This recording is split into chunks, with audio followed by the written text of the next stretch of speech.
Овој роман го напишав за кратко време, така една идеја, инспирација ми дојде. Ова нашата писателка што е Бранка Цветковска, мислам дека ја знаете, сте чуле за неја, да, ми подари, беше на терапија, на физикална терапија кај мене, ми подари 3-4 нејзини книги, ги прочитав и од тогаш ми дојде инспирација. Мислам, инспирацијата постои од секогаш кај мене, меѓутоа до сега мислев дека сум инспириран повеќе за поезија. Меѓутоа, така ги прочитав тие нејзини книги, јас ја викам бабица на тој роман мој, она го породи тој роман, она ми даде инспирација, да, и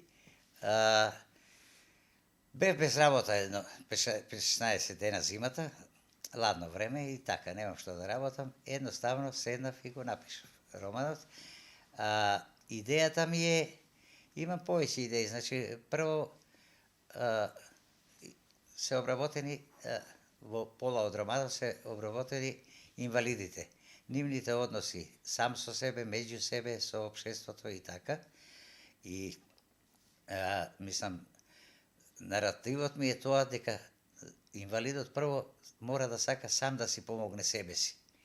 Па после да се здружат повеќе инвалиди, па едни на други да си помогнат, со што можат, па дури тек тогаш да бараат помош од блиското и подалечното општество.